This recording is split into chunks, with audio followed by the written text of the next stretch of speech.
अन्नदाता। पग पग पर है संग तुम्हारे अन्नदाता। लहू किसानों का बन के पसीना सींचता है धरती का सीना। मेहनत का तेरी हक दिलवाने, नई तकनीक नई खोज बताने।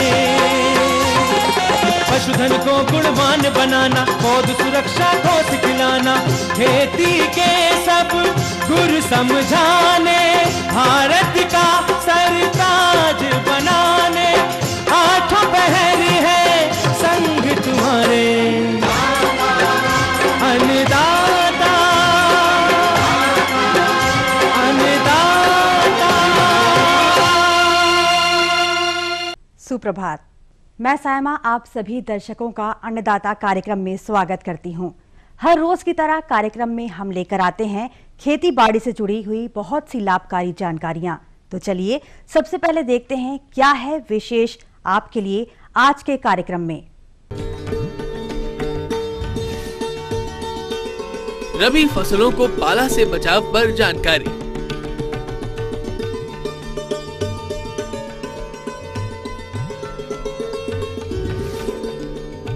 सेमी या लता पौध लाख की देखरेख व प्रबंधन।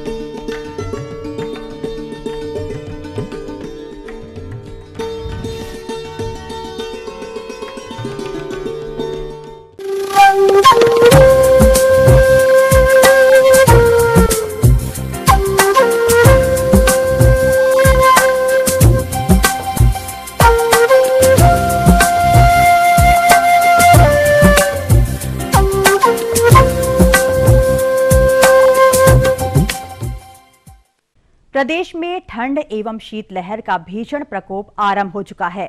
इस शीतलहर से मनुष्य, पशुओं, फसलों तथा पेड़ पौधों सबका जीवन कठिन हो जाता है। अतः शीतलहर से आप अपनी खेती बाड़ी को कैसे बचाएंगे, जानने के लिए देखिए हमारी यह खास रिपोर्ट। पाला क्या है?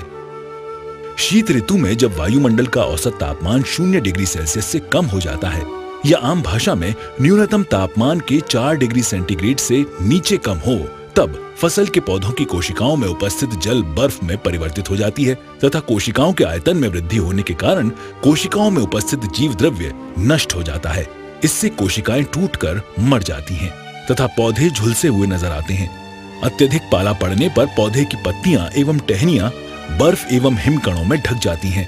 फसलों पर कम तापमान के इस प्रतिकूल प्रभाव को पाला कहते हैं। इसे पाला, ढाह एवं तुषार नामों से भी जाना जाता है। पाले के प्रति संवेदनशील फसलें। रबी फसलों में आलू, टमाटर, सरसों, बैंगन, अलसी, मटर, धनिया, जीरा, शकरकंद तथा फलों में पपीता, आम पाले के प्रति अधिक संवेदनशील हैं। इनमें 80 से 90% तक नुकसान हो सकता है। पाले की तीव्रता अधिक होने पर गेहूं, जौ, गन्ना आदि फसलें भी अधिक चपेट में आ जाती हैं। पाला पड़ने का समय, लक्षण एवं पूर्वानुमान। उत्तरी भारत में मध्य दिसंबर से मध्य फरवरी तक पाला पड़ने का समय है। इस समय रबी की फसलों में फूल आना एवं फलियां बनना शुरू होता है। पौधों में ये अवस्थाएं पाले के प्रति सबसे संवेदनशील होती हैं। शीतकाल में जब तापमान 0 डिग्री सेल्सियस से नीचे गिर जाता है तथा आकाश साफ होने के साथ हवा रुक जाती है तो रात्रि को पाला पड़ने की संभावना रहती है। वैसे पाले का अनुमान दिन के वातावरण से लगाया जा सकता है। सर्दी के दिनों में जिस रोज दोपहर से पहले ठंडी हवा चलती रहे एवं हवा का तापमान जमाव बिंदु से नीचे गिर जाए, दोपहर बाद अचानक हवा चलना बंद हो जाए तथा आसमान साफ रहे या उस दिन आधी रात के बाद से ही हवा रुक जाए तो पाला पड़ने की संभावना अधिक रहती है। रात को विशेषकर तीसरे एवं चौथे पहर में पाला पड़ने की संभावनाएं रहती हैं, परंतु यदि इसी बीच हवा चलना रुक जाए तथा आसमान साफ हो तो पाला पड़ता है, जो फसलों के लिए नुकसानदायक है। मौसम का पूर्वानुमान देने वाले स्थानीय मौसम केंद्रों द्वारा पाले का पूर्वानुमान नियमित रूप से दिया जाता है। पाले का फसलों पर प्रभाव। पाला पड़ने पर संवेदनशील फसलों की पत्तियां एवं फल मुरझा जाते हैं तथा झुलसकर बदरंग हो जाते हैं। कच्ची फलियों में उपस्थित दाने या तो छोटे रह जाते हैं या नष्ट हो जाते हैं, जिससे फसलों के उत्पादन पर बहुत प्रतिकूल प्रभाव पड़ता है। सब्जियों में पाले के प्रभाव से पत्तियां बदरंग होकर भूरी एवं बाद में काली हो जाती हैं तथा फल या तो बनते नहीं, बनते हैं तो छोटे एवं बेडौल हो जाते हैं। फलदार पौधों विशेषकर आंवले में तो पत्तियां झुलसने के साथ साथ टहनियां एवं अधिक तीव्रता होने पर पूरे पौधे ऊपर से सूख जाते हैं। पाले से बचाव के उपाय।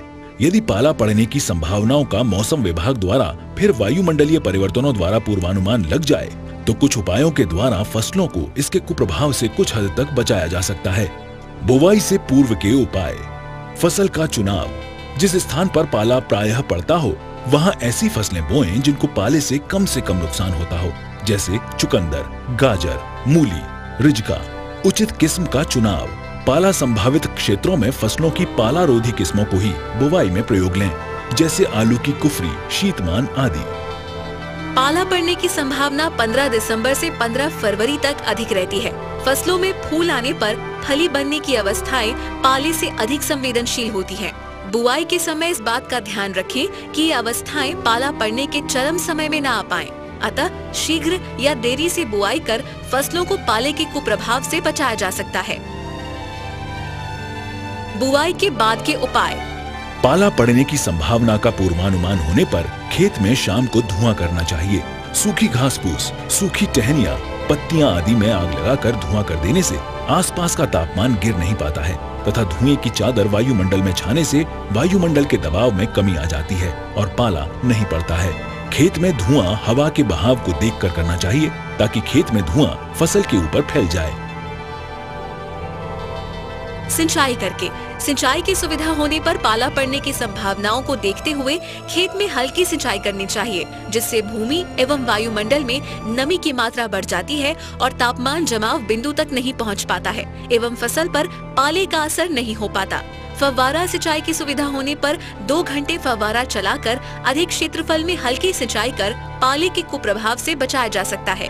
इससे पानी की बारीक एवं हल्की बूंदें वातावरण में तैरती हैं एवं फसल के आसपास का तापमान गिर नहीं पाता, जिससे फसल बच जाती है। गंधक के अम्ल का छिड़काव। पाला पड़ने का पूर्वानुमान होने पर 1000 लीटर पानी में 1 लीटर गंधक के तनु अम्ल 0.1% का घोल बनाकर छिड़काव करें। इससे पौधों की कोशिकाओं में पाला सहन करने की क्षमता बढ़ जाती है तथा कोशिकाओं के अंदर का जल जम नहीं पाता है। गंधक का अम्ल सस्ता एवं आसानी से हर जगह मिलने वाला रसायन है। थायो यूरिया का छिड़काव। थायो यूरिया के 500 ppm 1 लीटर पानी में 500 मिलीग्राम थायो यूरिया के घोल का फूल आने की अवस्था में 15 दिन के अंतराल पर 2 बार छिड़काव पाला सहन करने की क्षमता बढ़ाता है।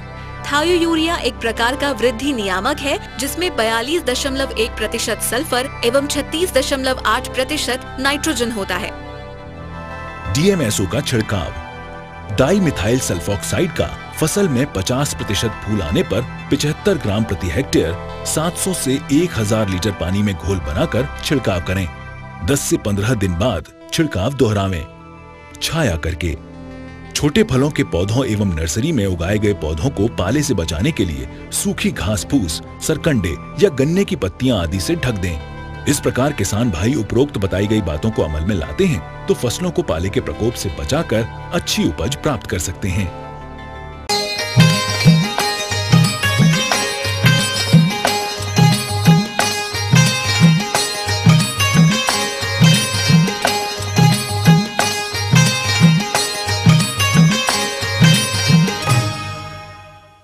हमारे झारखंड प्रदेश में कृषि सह व्यवसाय के रूप में जो किसान कुसुमी लाख का बिहन सेमी लता पौध पर जुलाई माह में चढ़ाए होंगे, उनके सामने इस समय सेमी लता पौध से लाख झड़ने की समस्या दिखाई दे रही है।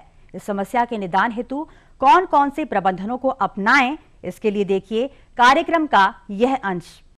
जिन कृषक बंधुओं ने सेमिया लता पौधों पर जुलाई माह में कुसुमी लाख चढ़ाए होंगे, उन्हें इस समय लाख फसल में विशेष देखरेख व प्रबंधन करना होगा, जैसे समय समय पर सिंचाई तथा परजीवी कीटों व फफूंद से बचाव के लिए पादप सुरक्षा इत्यादि। यदि किसान बंधु इस समय प्रबंधनों में किसी प्रकार की लापरवाही करेंगे तो इसका विपरीत प्रभाव आपके लाख उत्पादन पर पड़ेगा। अंत में हानि का सामना भी करना पड़ सकता है। इसलिए इस प्रकार की समस्याएं आए ही नहीं, इस हेतु जानकारी चाह रहे हैं एक किसान। तो आइए मिलते हैं उन्हीं से। मेरा बारी में सेमिया लता का पौधा करीब 1800 है। जून जुलाई महीना में हम कुसुमी बिहन ला उसमें डाले हैं। वह धीरे धीरे झड़ते जा रहा है। इसका क्या उपाय है? अतः किसान भाइयों, सेमिया लता पौध पर कुसुमी लाख का प्रबंधन कैसे करें, इस विषय पर जानकारी के लिए आज हमारे बीच उपस्थित हैं IINRG नामकुम रांची के वैज्ञानिक डॉक्टर दिलीप कुमार सिंह। धन्यवाद पौलू सेक्का जी, आपने इस समय बहुत ही एक तरह से कहा जाए तो सटीक प्रश्न पूछा है, क्योंकि हमारे किसान भाई झारखंड से लेकर के पूरे इलाका में, चाहे वो छत्तीसगढ़ हो, चाहे मध्य प्रदेश हो या उड़ीसा हो, हर जगह सेमिया लता के पौधे पर खेती करके लाभ कमा रहे हैं। और इस तरह का लाभ उनको तभी होगा जब उनके पेड़ से जो लाख जो झड़ रहा है, जो किसी तरह से झड़ करके गिर रहा है, इसका गिरना बंद हो जाए। और अगर ये बंद नहीं होगा तो किसान हमारा हाथ मलते रह जाएगा और उसके हाथ में कुछ नहीं आएगा, पूरा का पूरा लाख चटक करके वहाँ से निकल जाएगा, डाली छोड़ देगा। ये लाख में खास करके हमारे ख्याल से ये सेमिया लता का पौधा में जब लाख के कीड़े जब रस चूसना शुरू करते हैं तो उसका डाली धीरे धीरे धीरे धीरे धीरे धीरे पतला हो जाता है, और वो जो है लाख का जो रेजिन है उसमें और डाली में थोड़ा सा गैप पैदा होता है। उसके चलते हमारा लाख जो है नीचे झड़ जाता है और उसमें रस के कमी के कारण डाली हमारा पतला होता है। तो रस के कमी को पूरा करने के लिए हमें इस समय लगातार हर 10 दिन के इंटरवल पर एक बार हमारा लाख लगे पौधे में जितने सेमिया लता के हैं उसमें पानी का व्यवस्था या सिंचाई का व्यवस्था जरूर कर देना चाहिए। अगर हम 10 दिन के अंतराल पर अगर हम सिंचाई अगर हम डालते हैं अपने सेमिया लता के पौधे में तो धीरे धीरे उसको रस भी मिलेगा और लाख का जो झड़ना है वो गारंटेड के साथ बंद हो जाएगा। तो इस तरह से हम जो है और 2-3 पानी देने के बाद हमारा जो है ये फसल चक्र जो देख रहे हैं, जो फसल हमारा पूरा परिपक्व अवस्था में है, इसका गिरना बंद हो जाएगा। और गिरने के बंद होने से ये हमारा एक तरह से कहा जाए तो जब हम फसल का कटाई करेंगे उस समय ये हमारे लिए बीहन के रूप में या ब्रूडलेग के रूप में इसको हम फिर दूसरे पौधे पर जो कुसुम का पेड़ है उस पर हम लगाने के लिए इस फसल को हम तैयार कर लेंगे। तो इस तरह से हम देखेंगे कि केवल पानी नहीं पटाने के कारण, सिंचाई का व्यवस्था नहीं होने के कारण, पानी नीचे ज़मीन में नीचे चले जाने के कारण ये हमारा जो है धीरे धीरे लाह जो है अपना डाली से झड़ता है। और इस डाली से झड़ने से रोकने के लिए हमें पानी का व्यवस्था निश्चित ही हर 10 दिन के अंतराल पर किसान भाइयों को करना चाहिए, ताकि उनको जो है फसल का भरपूर लाभ मिल सके और वो जो है भरपूर लाभ कमा सके। और एक मेरा सुझाव रहेगा कि बहुत सारे किसान के पास अभी भी सेमिया लता के पौधे ऐसे हैं जिन पर वो लाख अभी नहीं चढ़ा पाए। जुलाई के महीना में लाख नहीं चढ़ा पाए हैं, तो अभी हम देखेंगे कि उनके सेमिया लता के पौधे पर ऊपर में फूल आ रहे होंगे, फूल के गुच्छे आ रहे होंगे। तो अगर हम सेमिया लता का जो खाली पौधा पड़ा हुआ है उसके अगर फूल आ रहे हैं तो उस पर अगर लेमडा साइहेलोथ्रिन जो है ये दवा 1 ml पर लीटर बना करके अगर हम छिड़काव कर देंगे तो धीरे धीरे उनका पूरा फूल सुरक्षित रहेगा और उस पर जो है किसी दूसरे कीटाणु का जो है शत्रु कीट का प्रकोप नहीं होगा और धीरे धीरे फल उनका जो है मजबूत होता जाएगा। और अधिक संख्या में जब फली लगेगा तो उनको जो है अधिक मात्रा में एक तरह से कहिए तो सेमिया लता का बीज प्राप्त होगा और ये बीज हमारा बहुत ही पुष्ट होगा, मोटा होगा। और ये सेमिया लता के पौधे से एक तरह से कहा जाए तो उनको अतिरिक्त आय जो है इस पौधे से उनको मिलना शुरू हो जाएगा। खाली पौधे से भी लाभ मिल गया और हमारा जो पौधा है जिस पर हम लाख का खेती किए हुए हैं उससे भी हमको लाभ मिल रहा है। तो इस तरह से हम देखते हैं कि सेमिया लता पर हमें दोहरा लाभ जो है प्राप्त हो रहा है। ये थी कुछ उपयोगी जानकारियां। अब लेते हैं एक छोटा सा ब्रेक। कार्यक्रम में आगे है महत्वपूर्ण जानकारियां। बने रहिए हमारे साथ। आम उद्यान में मिलीबग कीट का प्रबंधन पर जानकारी।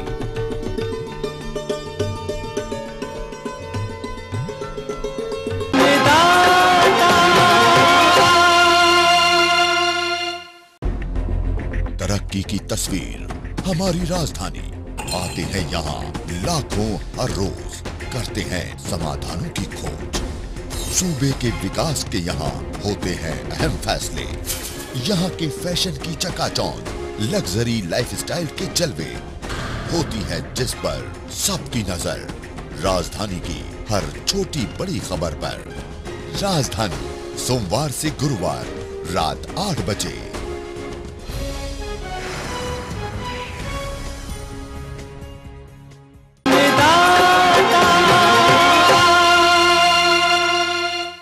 बहुत चर्चे में है पार्टी आपकी। ये जिंदा पार्टी होती है वही चर्चा में रहती है। विकास में आप क्यों बाधा बन गए? क्या झारखंड को आप किसान विहीन बनाना चाहते हैं? जहाँ बेदर्द हाकिम हो वहाँ फरियाद क्या कर? ऐसी बात नहीं है, सरकार तो अपना काम कर रही है। नए नेता आ गए हैं, उसमें आपकी पूछ कम गई। पूछ कम नहीं, देखिए पार्टी का नेटवर्क लंबा चौड़ा, सिद्धांतहीन पार्टी हो गई है। तार और चढ़ाव होते रहते हैं लोकतंत्र में। हम एक आइडियोलॉजी की राजनीति कर रहे हैं। आमने सामने।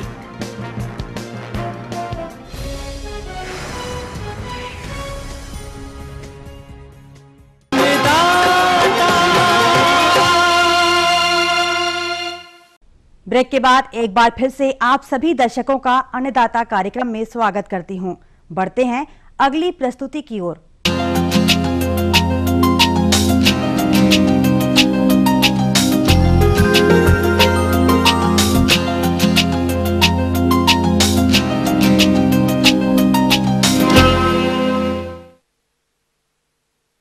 आम के बागानों में आजकल एक बहुत ही विनाशकारी कीट मिलीबग का प्रकोप देखा जा रहा है, जो पौध के नए तनों, पत्ती, बौर की अवस्थाओं पर काफी नुकसान पहुंचाता है। तो बागवान भाइयों, इस कीट का उचित नियंत्रण कैसे करें, इस हेतु जानकारी के लिए देखिए यह प्रस्तुति।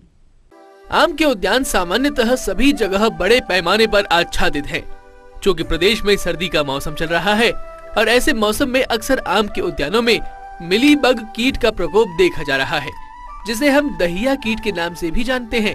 यह कीट वृक्ष की कोमल टहनियों एवं पत्तियों का रस चूसता है, जिससे वृक्ष की वृद्धि एवं विकास पर प्रतिकूल प्रभाव पड़ता है। और हमारे कृषकों को इस कीट के प्रबंधन की जानकारी न होने के कारण वह इसका समय रहते समुचित प्रबंधन नहीं कर पाते हैं। इसी प्रकार की समस्या से परेशान है एक कृषक, तो मिलते हैं उनसे।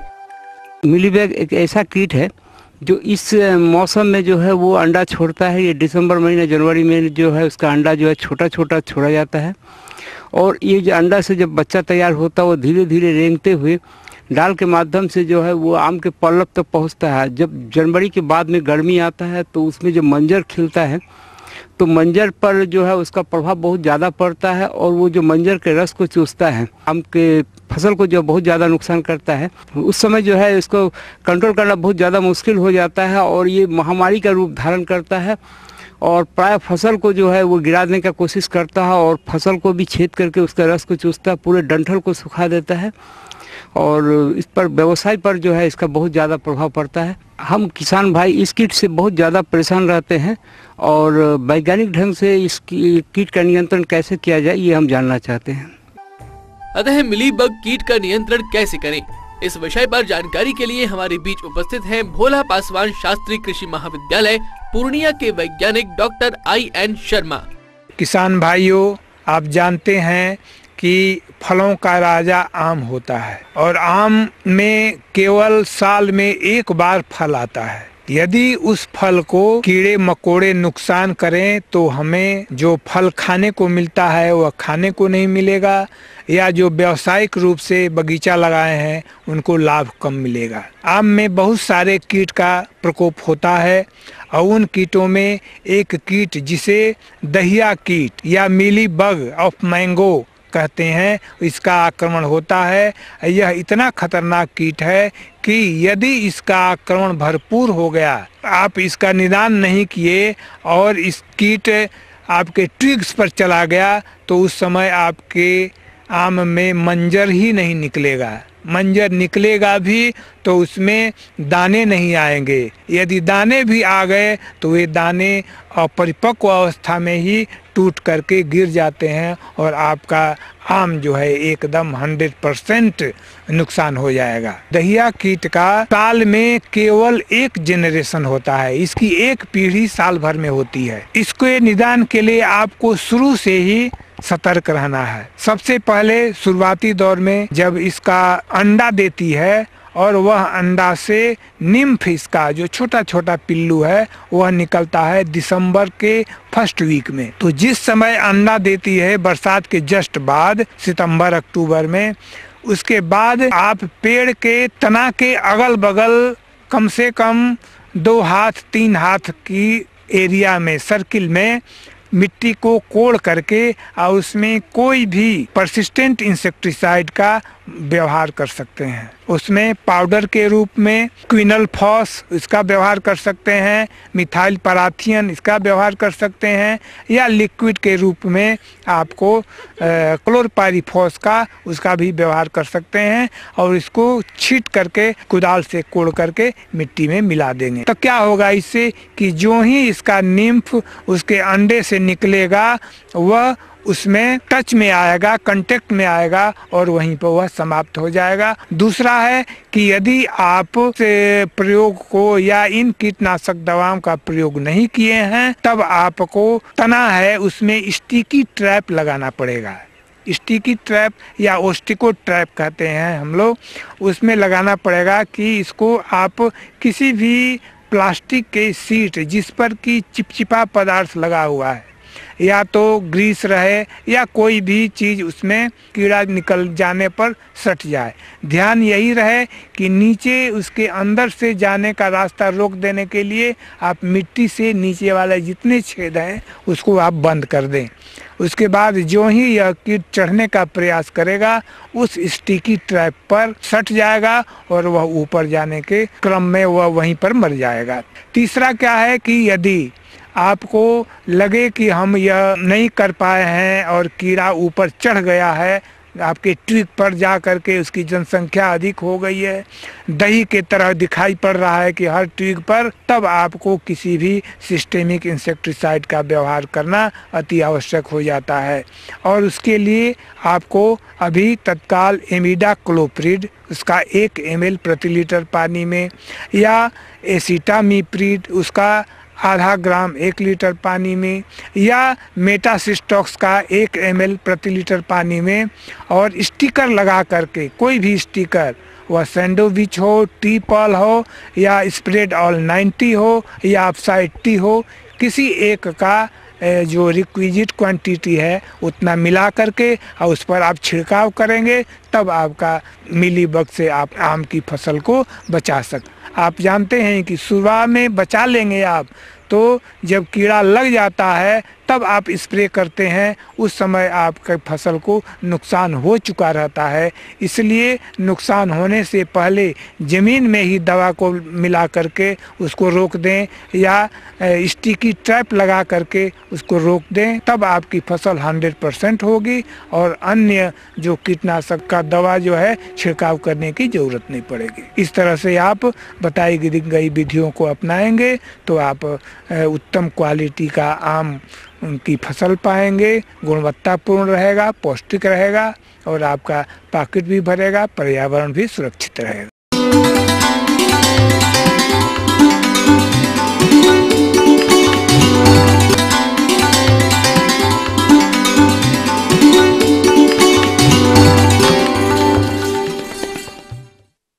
अन्नदाता हेल्पलाइन निःशुल्क फोन संपर्क सेवा के माध्यम से आपके द्वारा पूछे गए प्रश्नों में से 1 या 2 महत्वपूर्ण प्रश्नों को हम अपने कार्यक्रम में शामिल करते हैं। इसी के तहत आज का चयनित प्रश्न और उसका जवाब इस प्रकार है। ग्राम मोहम्मदा, जिला समस्तीपुर के कृषक घूरण साहनी, आप अन्नदाता निःशुल्क फोन संपर्क सेवा के माध्यम से शिमला मिर्च की फसल में समसामयिक प्रबंधनों के बारे में जानकारी चाहिए। तो घूरण साहनी जी, आपकी जानकारी के लिए प्रस्तुत है कार्यक्रम का यह अंश। और मैं शिमला मिर्च की खेती के बारे में आपको बताना चाहूँगा कि यदि फसल किसान भाइयों की 40 से 50 दिन की हो गई है तो मतलब कि फूलने फलने की स्टेज में आ गई है। ऐसी अवस्था में पहला तो ध्यान देने की ज़रूरत है कि अगर नीचे से शाखाएं ज़्यादा निकली हैं तो आप 2 शाखाओं को छोड़ के बाकी शाखाओं को तोड़ दें क्योंकि अगर आप शाखाओं को नहीं तोड़ते हैं तो पौधों का ग्रोथ अच्छा नहीं होगा, जिसकी वजह से फलन फूलन में प्रतिकूल प्रभाव पड़ेगा। दूसरा, आपका जो फर्टिलाइजर का डोज बचा हुआ है नाइट्रोजन का विशेष तौर से, और उसका एक इस्तेमाल कर दें ऊपर निवेशन के तौर पर पौधों के चारों तरफ देखें। और दूसरा, माइक्रो न्यूट्रिएंट का जो सलूशन है उसका आप 15-15 दिन के अंतराल पर 2 से 3 स्प्रे करें, और जिससे आपका फलन फूलन काफ़ी अच्छा ढंग से होगा। और एक चीज़ मैं यहाँ पर और करना चाहूँगा कि प्लांट हार्मोन आता है जो फ्लावरिंग प्रोटीन में सपोर्ट करता है। बहुत सारे हम बायो एंजाइम और फ्लावरिंग हार्मोन हैं, तो उस फ्लावरिंग हार्मोन का भी इस्तेमाल करें। जैसे उदाहरण के तौर पर अगर हम मेराकुलान की बात करें तो मेराकुलान आप 2 ml प्रति लीटर की दर से, और अगर आप माइक्रोन्यूट्रिएंट सोल्यूशन देते हैं तो वो भी 2 ml प्रति लीटर की दर से दें।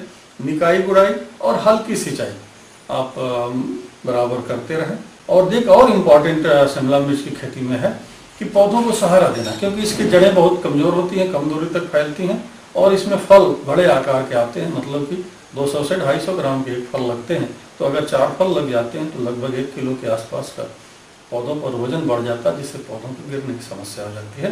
तो बांस की फट्टी बनाकर पौधों को सहारा दें, या कतार के दोनों तरफ बांस गाड़ के और रस्सी लगाकर पौधों को सहारा दें। तो सहारा देना बड़ा आवश्यक है, अन्यथा आपका उत्पादन 40 से 50% कम हो जाएगा।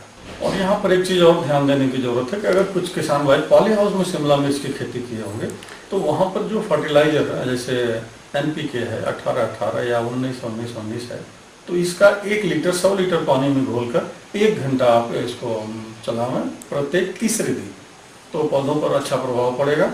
और जहाँ तक सूक्ष्म तत्व की बात है तो सूक्ष्म तत्व भी, अगर घुलनशील सूक्ष्म तत्व मिलता है तो उसको भी आप 1 लीटर 100 लीटर पानी में घोल के, और उसको 1 सप्ताह में 1 बार आप ड्रिप के माध्यम से चलाएं। और नहीं तो आप 2 ml प्रति लीटर की दर से आप फोलियर स्प्रे, यानी पौधे के पत्तियों के ऊपर आप मशीन के द्वारा, स्प्रेयर मशीन के द्वारा छिड़काव करें तो भी अच्छा फायदा मिलता है। सिंचाई की बात अगर हम करते हैं, पॉली हाउस में अगर शिमला मिर्च है तो ये ध्यान रखना पड़ेगा कि नमी ज़्यादा नहीं हो, क्योंकि जो ही नमी बढ़ेगी, क्योंकि पॉली हाउस में 30 से 35% सनलाइट आती है, तो अगर जहाँ ज़्यादा नमी बढ़ेगी तो एंथ्रोपोनोज या सूटी मोल्ड या ब्लैक स्पॉट या पाउडरी मिल्ड्यू, ये सब सारे डिजीज आ जाएंगे, जिससे पौधे को काफ़ी नुकसान होगा। तो नमी पर विशेष ध्यान देना चाहिए कि हल्की नमी बनी रहे, इतने ही ड्रिप के द्वारा सिंचाई करनी चाहिए। अगर बाहर ओपन क्षेत्र में आप किए हैं शिमला मिर्च की खेती तो उसको भी आप सहारा दें पहले तो, और दूसरी बात हल्की सिंचाई 15 से 20 दिन के अंतराल पर दें। बात है तो इसमें मुख्यतया जो रोग लगता है वो एक कलकी रोग होता है, जो पत्तों पर काले काले धब्बे बन जाते हैं ऊपरी पत्तियों पर, और दूसरा जो है किकुड़ी का रोग जिसको हम कह सकते हैं, पत्तियां कर्ल हो जाती हैं। तो उसके लिए आप दवा का इस्तेमाल करें, जैसे कि आप ब्लाइटॉक्स 50 या फिर रेडोमिल का इस्तेमाल करें, तो इन दवाओं का इस्तेमाल करने से आपको लाभ होगा। हमें उम्मीद करते हैं कि आज का कार्यक्रम आप सभी दर्शकों के लिए उपयोगी रहा होगा। किसान भाइयों, अन्नदाता आपकी सेवा के लिए संकल्पित है। कृषि संबंधित समस्या एवं सुझावों के लिए आप हमें इस पते पर संपर्क कर सकते हैं।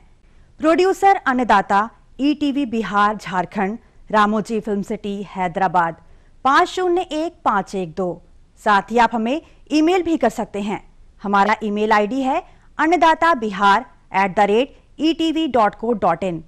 इसके अतिरिक्त आप हमें निःशुल्क हेल्पलाइन नंबर 1800-425-4085 पर दोपहर 2 से 3 बजे के बीच संपर्क कर सकते हैं। फिलहाल अन्नदाता की पूरी टीम को इजाजत दीजिए। कल फिर इसी समय आपसे मुलाकात होगी कृषि संबंधित कुछ और रोचक जानकारियों के साथ। तब तक के लिए नमस्कार।